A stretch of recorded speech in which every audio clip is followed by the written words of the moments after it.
Welcome to the Improvised Dinner Party. Thank you for joining me, Robin Wiggs, and my guest Michael Nestor. Michael, would you like to tell people where you are zooming in from today? Yeah, thanks, Robin. I'm in the United States. I live in North Carolina, very close to Charlotte. So Charlotte, North Carolina in the United States. Excellent. Thank you very much. It's lovely to have you here. We are going to do a 10-minute scene based on a single suggestion. The idea is that it's a meal between two people. It's happening someplace, sometime, somewhen, which is the same as sometime. Just the idea is it's a meal between two people, and that's the fundamental core. Anything else is up for grabs. Right. And I will. So without further ado, we will get started.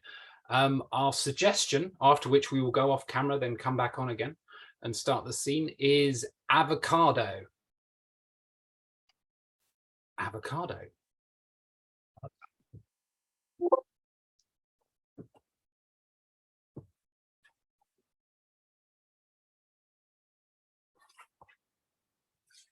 Oof. Oof.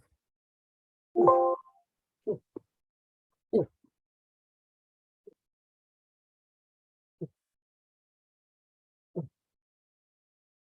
It's still spicy then. I was just gonna say, this hot sauce is so, it took my breath away. Oh my God. Oh. I had to go out for a walk and come back because it was that powerful. And a day you went for a walk and I went for my margarita. Oh my God, I'm feeling a little bit better, but you know, could we get some more guacamole over here? Some more guacamole. Oh, more chips as well. You know, that guacamole, it cools it down for me as well. Margarita, guacamole, chips. But you know, there's an enjoyment out of that sensation with that extreme hot. I mean, the spiciness, it's like living on the edge. wow. You experienced what I love about you, Stan, is that you have taken this experience and then you have added things onto it. The margarita and the guacamole, you keep adding things, you keep looking for new feelings, new sensations.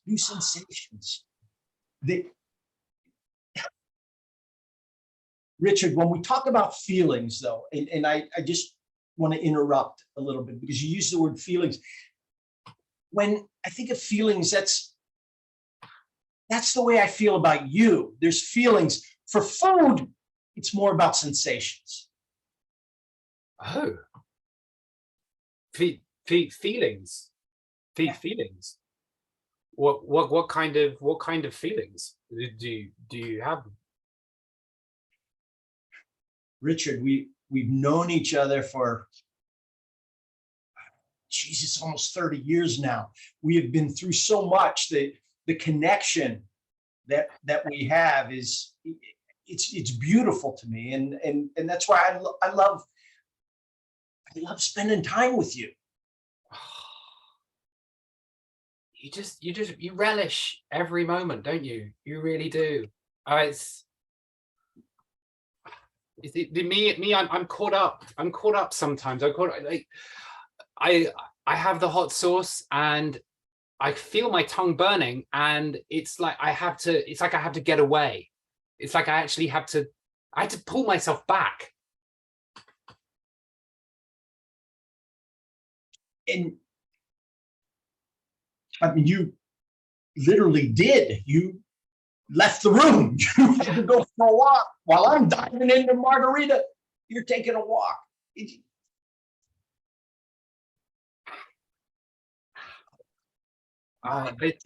not that hot, for God's sake. Come on. I'm just glad one of us can vocalize feelings, because I feel like you do the job for both of us. You're so good at it. Well, it's been a while since we've been together, and Yeah. we've got some catching up to do. I'm so glad you invited me. I mean, I just want to. I guess I just want to reconnect. I just want to reconnect with people after the divorce. You know, it's been tough, and I've seen myself as part of a unit for so long, and now I'm seeing myself as a person. Do you know what I mean? Richard, you brought it up. I was going to stay away from the topic. I know how painful it has been for you, and you know I love Deborah as well. I mean, you were just. I was the best man at your wedding. It hurt me emotionally for you to have to go through that, but I've been concerned about you. You gave such a lovely speech as well. It was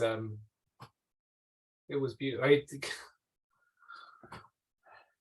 I'm not coping terribly well, I have to say. And it's the hot sauce, I feel, is a metaphor for the lack of coping that I'm doing. And now I feel like I'm making you do my emotional work for me, and this is what Deborah criticized in me as well. I mean, you've always been happy being a single guy. You're out there, you know.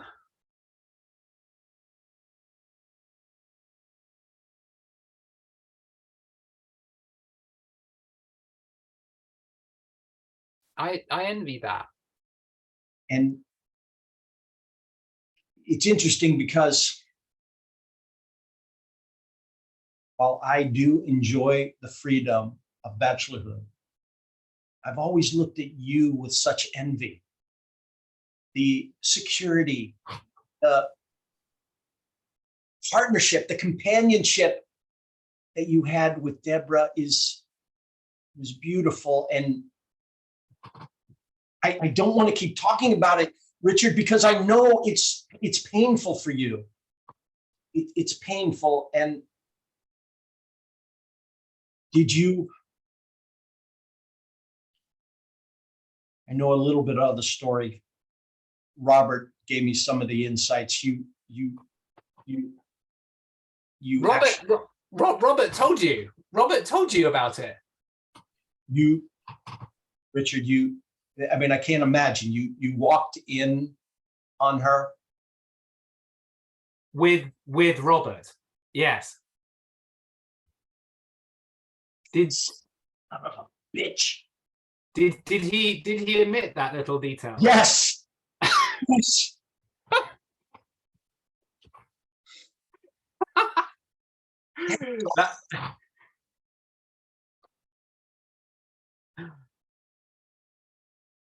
I just can't imagine. You know what? You know what? That has actually made me laugh for the first time properly in a long time. the fact that he would be so fantastic. I mean, that is classic. Thank you for thank you for that. I mean, I'll go back to our school days. It was you, me, and Robert. We did everything together. Yeah. Yeah, I would have trusted him, and you evidently did as well. I did. Yeah.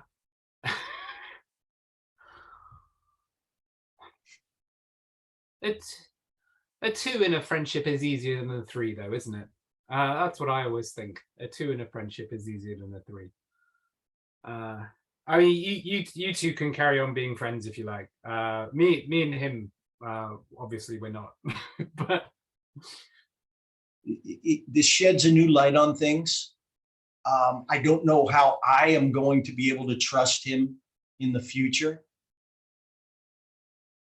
Wait, you don't have a partner to worry about in that respect. So that's, you know, that's he's a, don't get me wrong, he's a fun guy to hang out with. He's a fun guy to hang out with. But I mean, I won't be doing it again anytime soon. I mean, who knows? 5 years down the line, maybe I'll be embracing bachelorhood and having a lovely time. And Robert and I will come across each other in a bar, and we'll let bygones be bygones. And yeah, I don't know. No, Richard, not for this. We don't let this be bygones.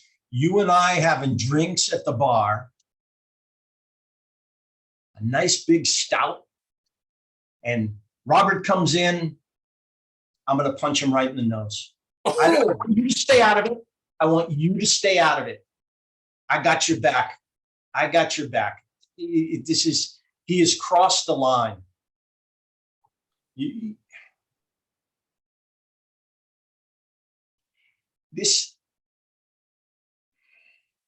I've always questioned some of his morals. But I don't even want to think about that right now. This is about how are we going to get you better? How are we going to get you well? You know, it's probably too early, but I've got a neighbor named Margaret. She is absolutely delicious. Delicious. Talking about food, delicious. Delicious. She's delicious. Is she like a hot sauce? She's hot. She is hot. She's delicious. Now, I just use that term so you can imagine. It's something worth looking into. Let's just say, let's put her on the menu. I am trying to lighten the load here, my friend. Let's loosen things up. Yeah. We're gonna have a time. We're gonna invite Margaret. It'll be you and I and Richard. Let me just ask this. Let me just ask this. Let me just hang with me on. Is your sister still as cute as ever? Beverly. Beverly, you know I've always had the hots for her. What do you think? Margaret, you, me, and Beverly? I think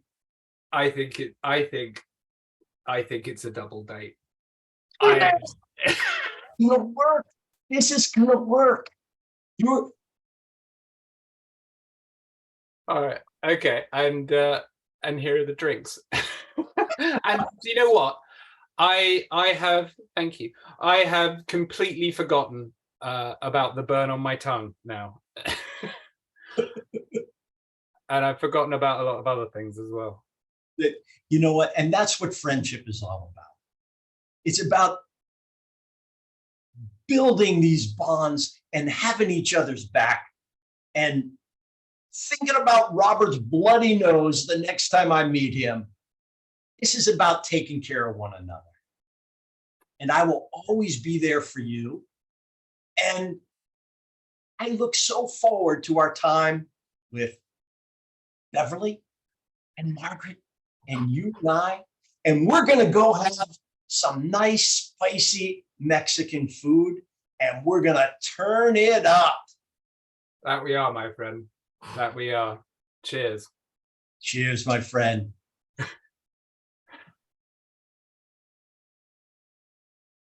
God, I love this. And scene.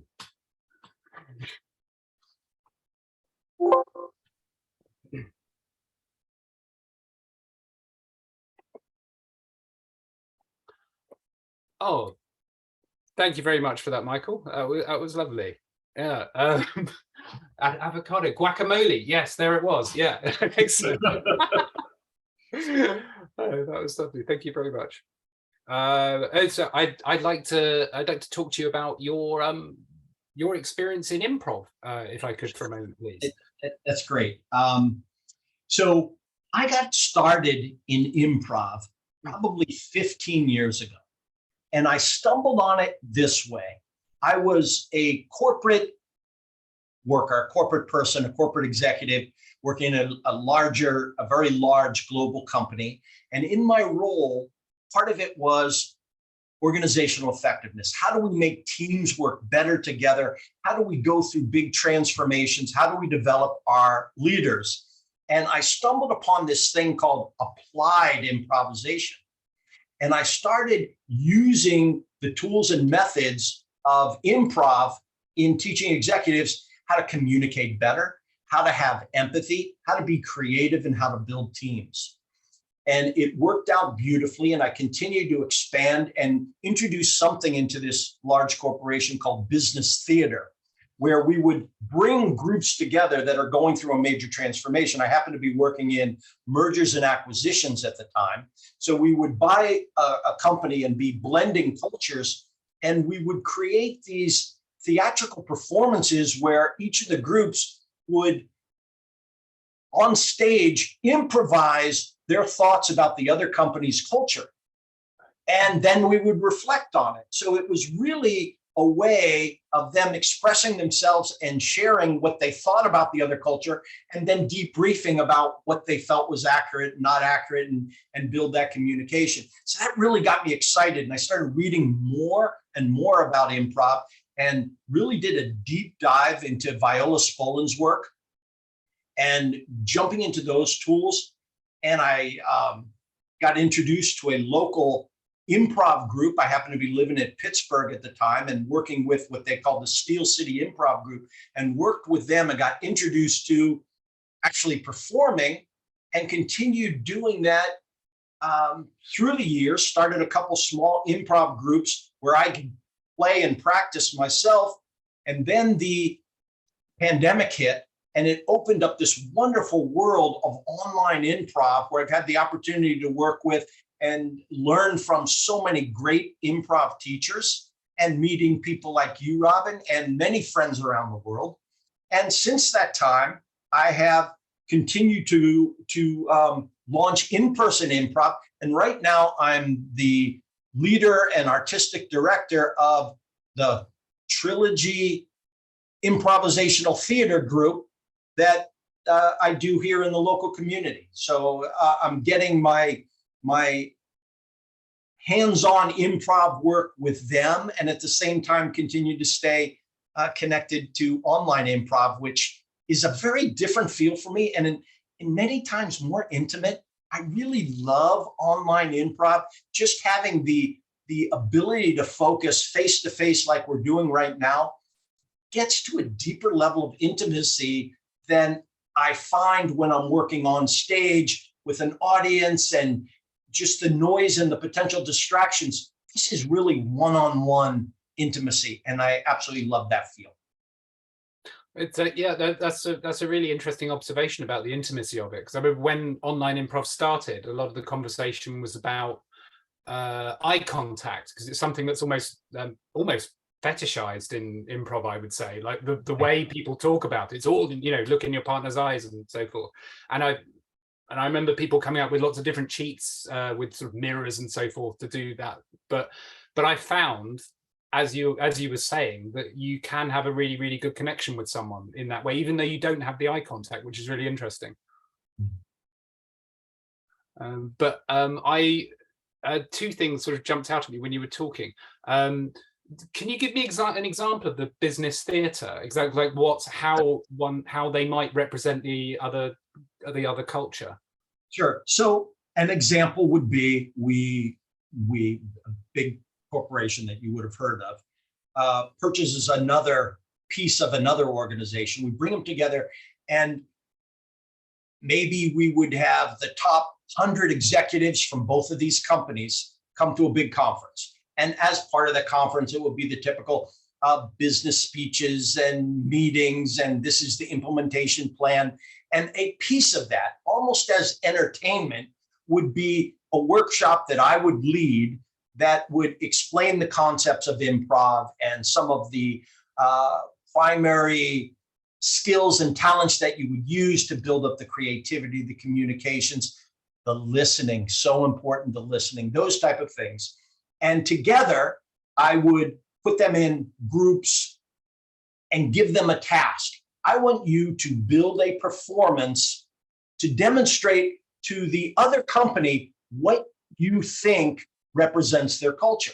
So they would go on stage and maybe in 10, 15 minutes, produce a skit, a sketch to demonstrate. And for example, if they believed that the other culture was very authoritative with an over amount of discipline and not a lot of freedom, then they would put a skit together that would show an overbearing boss and not allowing freedom and those type of things to make that demonstration. It almost always turned into be an exaggeration, and through exaggeration became humor. And then the other group, the other company, would come back and almost always laugh about it and say, yeah, there's a reputation that we are like that, but let me tell you, in reality, this is what it is. So that they would have that kind of dialogue to demystify the various cultures that were being put together. So that would be an example.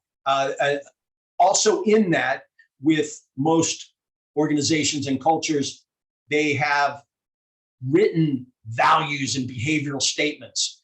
So in their demonstrations and skits, they would play up the various behaviors to emphasize what they believe that other culture represented. It almost always turns into a lot of fun, a lot of laughs, and what a wonderful way that I observe of communicating to one another in areas that are a little bit sensitive and doing it in a fun way that everyone laughs. And not only do they demystify and give a more reality to their perceptions, but it's done in such a fun way that it builds a bond between the two groups of people. Yeah, no, that sounds like a lovely way to do it. Just from an ice-breaking point of view, just alone. That's right. That's right. The other thing that jumped out at me, well, it was this two-pronged thing really, that how did you come up with the name Trilogy? And does that relate to the kind of work that the company does? Yes. So this Trilogy group, that's the name of our community. So it's a community of about 1,000 homes, and there is a homeowner association, and with that comes some amenities and a clubhouse. So I have a beautiful facility that's almost like a theater, and it's most improvising groups would just, their mouth would water at the facilities I have access to. And I'm working with the community is basically a age 55 and above active adult community. So there are mature individuals who are still half healthy and happy and have been successful in their life. And this is a great creative outlet for them. So there's a lot of interest, and it's working out very well. That sounds fantastic. So do you do, so you have regular workshops, I'm presuming? That's what I'm doing. Is there a kind of a show element to that as well that you do regularly, or? It's a great question. We aspire to getting to the point where we are doing performances and shows for the community. Right now, what we're doing is a typical workshop would be that I will generally lead a lot of warm-ups and teaching for 1 hour. And then whatever the teaching point is, I'll put them into groups and they'll do a performance that demonstrates that. So it's half, probably a quarter warm-up games, another quarter of teaching, and then half of the workshop would be them performing back. And we advertise to the community, hey, come and watch. So we always have numbers of neighbors coming, sitting in the back of the auditorium, watching and enjoying it. But we aspire to get to the point where we can actually put on a full performance, and as you would imagine, a full blown performance that's that's structured in the way of a improvised play or a herald. We're not at that level of proficiency yet, but the neighbors that do show up get a lot of laughs and give us a lot of positive feedback. It sounds like like you were talking about with the company side of thing. It sounds like a lovely way to bring people together as well. Yeah. Through laughter like that. It sounds like a lovely thing. Where could people find out about that most easily if they wanted to? Well, that's not online, so it would be locally here in North Carolina, in Charlotte, and we publicize it locally. So it would be on their local internet bulletin boards for this area. People would learn about it locally. Okay, that sounds great. Is there anything you'd like to plug going forward in the future? I want to endorse what you're doing, Robin. I think it's absolutely wonderful. And I appreciate the opportunity to connect back with you. As I alluded to earlier in a comment, that you and I had worked together before. We're actually in a couple classes together and built a nice rapport. And this is another example of that online opportunity of building friends around the world. And it's just absolutely wonderful. And I appreciate it. Yeah, absolutely. We met in Lauren Bombauer's class, didn't we? That's right. Who I would thoroughly recommend. Lauren Bombauer Improv on Facebook. Well, thank you very much, Michael. It's been a pleasure. And thank you for watching. Bye now. Bye.